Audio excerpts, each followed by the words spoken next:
Hi everyone. Okay, so today I'm doing video number 1 in a series of videos about stamping, and the way I'm going to start off is I'm going to go through step-by-step videos. This one is going to be about priming the stamper, and I'm going to talk about the products that I use. Later on in the series I'll do a video about other stamping products that I don't use, reasons why I don't use them. So to give you some idea of what is out there. Some things I just don't use because I haven't bought them yet. Other things I have used and I don't like, or I get on better with other products. So let's get started.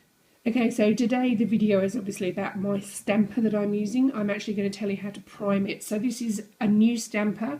It's the brand that I always use, but this is a brand new one. I've literally just taken it out of the packet. So you will get this double-ended stamper.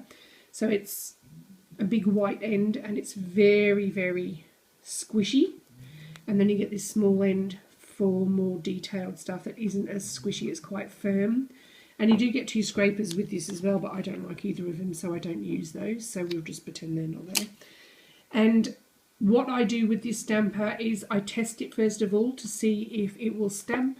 If it doesn't pick up the image to how I like, I prime my stamper. So I'll do the stamping of the image with you now so you can see what I mean. Okay, so I've just grabbed a random stamping plate here and I'm using black Konad polish. So all I'm going to do to try to see if my stamper needs to be primed is pop some polish on my plate, scrape it, pop the image on my stamper, and this is what it looks like. If I can actually zoom in so you can see it. So it's okay, but it's not as good as I would like it, so I am going to go ahead and prime this, and I'll show you how to do that now. Okay, so to prime my stamper, I've got a C&D file here. Now I never remember the names of these. I think this is the Kanga file, the 240 grit one. Anyway, so you just need a very fine grit file. Grab your stamper and very, very lightly buff the top evenly so that you've just buffed the surface of the stamper, and make sure you do the right to the edges because some of the images are bigger and you do need all of your stamper to stick, or all of your image to stick to all of your stamper, I should say. Okay, so I'm just doing this very, very lightly. So when you've done it, now don't ask me why I do this next step, I saw it somewhere so I just do it. With my solar oil, and this is probably an unnecessary step so you could probably completely skip this. You just put a bit of solar oil on your stamper, and I really don't think it makes any difference, but people say to rub oil into your stamper, massage it in, press reasonably firmly, and then when you finish, get a bit of isopropyl alcohol and on a cotton bud give it a good wipe. So I just use little medi swabs that are, I think they're only 70% isopropyl alcohol, but they do the job. And then just clean the head of your stamper completely. So just give it a good clean to get off all of your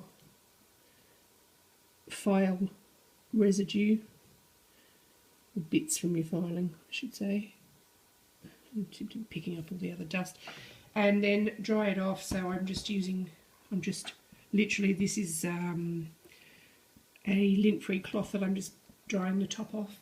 So, and then we'll go back to try and see if we can stamp. So again, here I have the same plate. I'm just using my black Konad polish. I'm just popping some polish on the plate, scraping, oopsies, and popping it on the stamper. Now, as you can see, that is much, much, much better. It's picking up much more of the image and a much cleaner. The black blob at the edge is just where I've scraped, so just ignore that bit. But it's picking up much better. There's still a little bit that I could improve on, so I'm just going to do that once more and show you. So with my file again, I am just literally just filing over the stamper, trying to do it evenly because you don't want to have a lump when you're trying to stamp. So just Hopefully you can see this. I'm sorry if this is a bit close. I've got to actually change the setup that I do for my filming so that you don't have things right in your face while you're watching them. But that will be a little way off, so bear with me. So I'm just going around and making sure it's completely filed. And you can see if you hold your stamper in the light, you can see where the shiny bits are that you need to buff. So I'm just going around the edges here, just making sure it's thoroughly buffed and evenly buffed, because you really need to make sure you're not filing a chunk off one side. That's why you use a finer grit file. Okie doke, so that's that. So I really think this step's unnecessary, but we'll just do it because that's what I saw somewhere else. Rub it in. I really don't think this is a necessary step, but we'll do it anyway. Okay, so once you've rubbed it in, clean it off with your isopropyl alcohol. Oh, and sorry about my nails, guys. I've just taken off my shellac and I'm in the middle of an IBX treatment, so sorry if they're ugly, just ignore them. Okie doke, so that's that. So then we just dry it off again and then we'll get the stamp. Okay, so same as before. Try and do the same bit so we get roughly the same idea of what we're doing. So just paint your toner polish on, scrape off, get your stamper, and sorry about that, guys. As I said before, I'm trying to change my setup, and my tripod that I'm currently using has a leg that likes to fall off at any given moment. So that is the second, after the second lot of priming. I'm happy with that, so I will leave that like it is. It's picked up the image really cleanly, and like I said, I'm happy with that, so I won't prime anymore. It's just a matter of trial and error, so do what I did.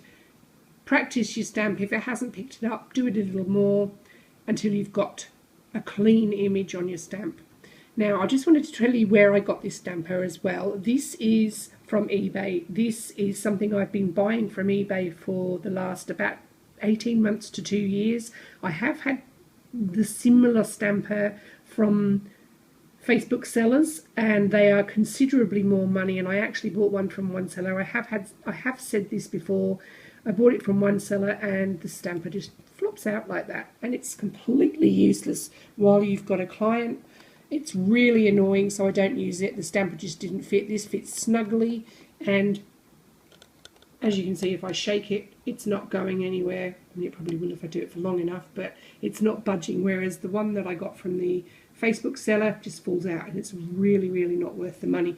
I ended up paying quite a bit of money. This was around $3, I think, from eBay. So this is what I would, excuse me guys, I've got a bit of a frog. What I would recommend, this is the one that I would recommend over any other stamper that I've tried. I will do a video later of stampers that I've tried and what my thoughts are on them, but this is a really good one. I will link where I get them below, but if you can't find them in your country, with the link that I give you, you need to search for XL, the letters X, the letters L, squishy stamper, or XL stamper, and this is what you'll come up with. So you need to look for the white big end and the little red, and I think sometimes they're green or blue, the little ends.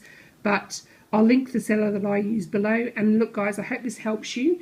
If you haven't subscribed to my channel, please do so, and if you have any comments, leave them in the comments bar below.